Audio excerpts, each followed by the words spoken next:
What's up, guys? It's your boy Zeke here to talk to you today about the eradication of the EPL teams from the Champions League.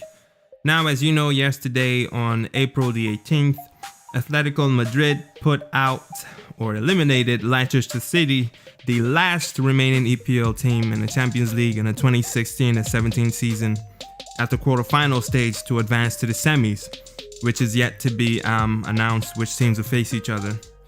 Now, I just want to say that despite the huge record TV deal, which is worth 5.1 billion euros, which trickles down to 10 million euros per match, despite the huge influx of cash, and despite the influx of talent in the English Premier League, yet these teams cannot even get to a Champions League final.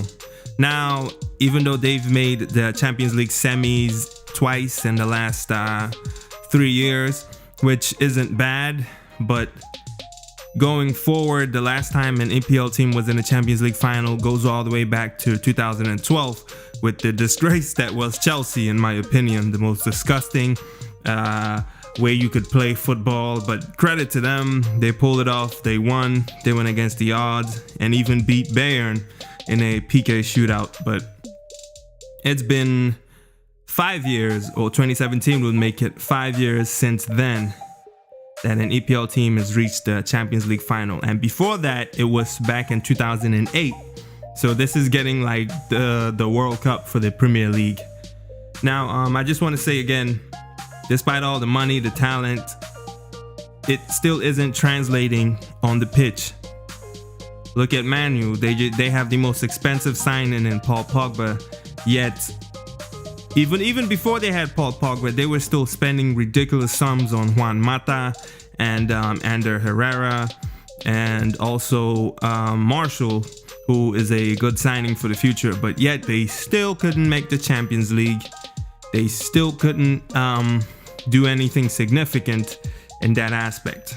Now they're in the Europa League, despite the fact that they are advancing, but yet it's still a struggle to even blow away low quality teams that are in the Europa League. It's crazy. This is Man U. They have the better players, the better coach, yet on the pitch it's still a struggle. They're still fighting tooth and nail against teams that, you know, if you go back maybe 5 years ago, they would, just blow out the water and, keep it moving. But now it's like, even with all the money, all the talent, it's still a struggle. And let me just say that, remember when Madrid were signing the Galactico players left, right, and center, and they were getting criticized and almost ridiculed for just, buying their way to the top and spending ridiculous amounts of money on players. They didn't want to work, quote unquote, work for anything or develop their own youth talent. They'd rather just go out and buy and snatch. And this was coming from butthurt fans that Madrid took their best players and put them on the Madrid roster.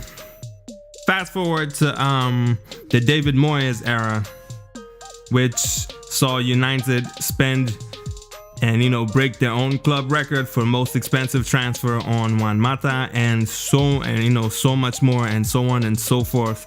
And that also encourages teams like City and Chelsea to go out too and spend ridiculous sums of money, and all of a sudden now they're also buying top talent from across the globe and doing the same exact thing that they once criticized Real Madrid for.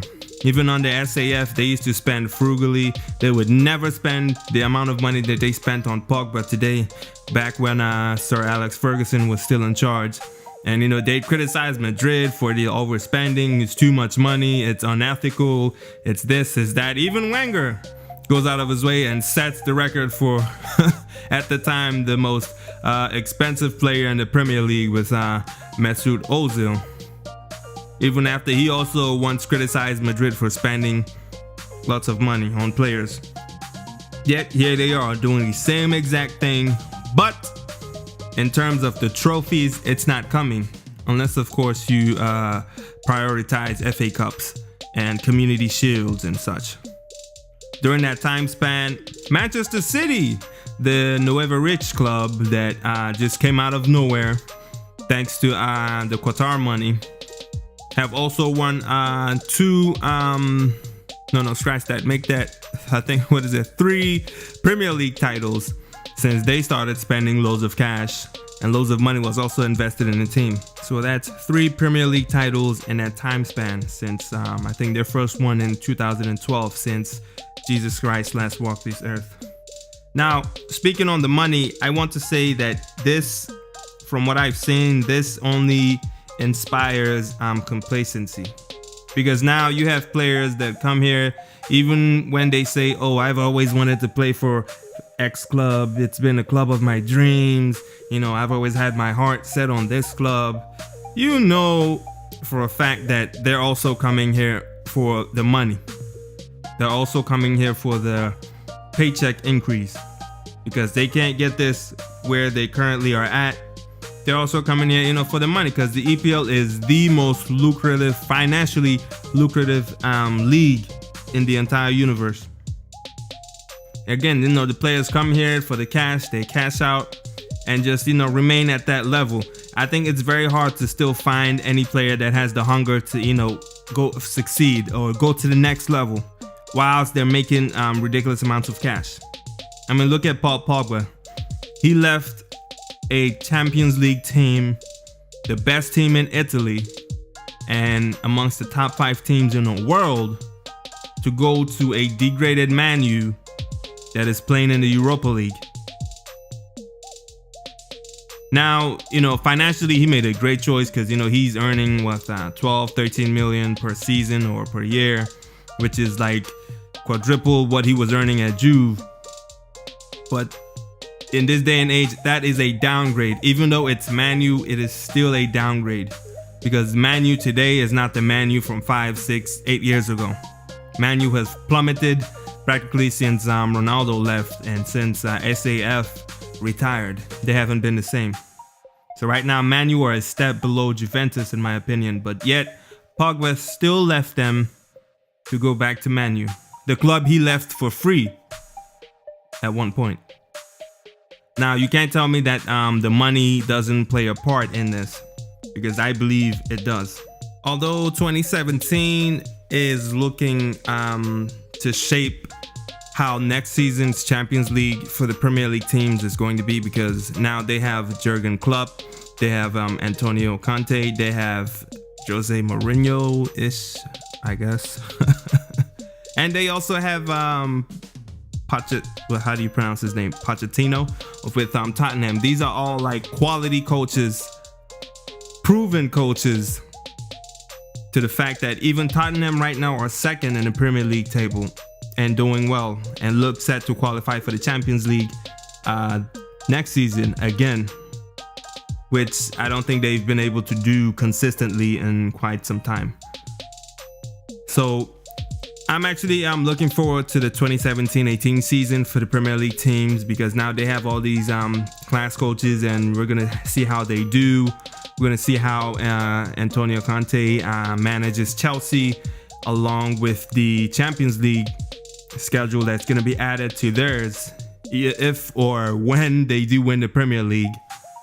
So yeah, I'm excited to see where this goes next season. But if the same thing, or if the history repeats itself again, I honestly wouldn't be surprised, because it looks like regardless of the amount of talent, regardless of the amount of cash that they have, all these Premier League teams are still the same. Only in La Liga and the Bundesliga do you see a difference in talent and quality. Because today Chelsea could beat Liverpool today and then go and lose to the 20th place team, and nothing is consistent. Even though the EPL fans say that's entertaining and it's the most competitive league, that's only because, in my opinion, all these teams are on the same level. In La Liga, there's no team is on the same level with each other. Even though right now all the teams are like improving, and Real Madrid have to constantly fight tooth and nail for every win. Same goes for Barca. Now they have Atletico, now they have Sevilla, they have Celta Vigo, who can practically bring down any of these teams on their day. But in the EPL, every team is on the same level. There's no difference in quality between the first place team and the 20th team, because every match is 50-50. Now there is the occasion where the top-notch team ends up blowing the small team out the water, which is to be expected. But in the Premier League, like I said, everything is 50-50. Why is that? To me, that doesn't make sense when you have teams like Man U that have the players, they have the cash to win games by themselves, but yet, in my opinion, the match could go either way, regardless of who they play. And that is evident in the Champions League when you see them getting put out by the Spanish teams, by the German teams, and practically by majority of Europe. Anyways, I'm just end it there. Let me know what you think in the comment section. I'm out.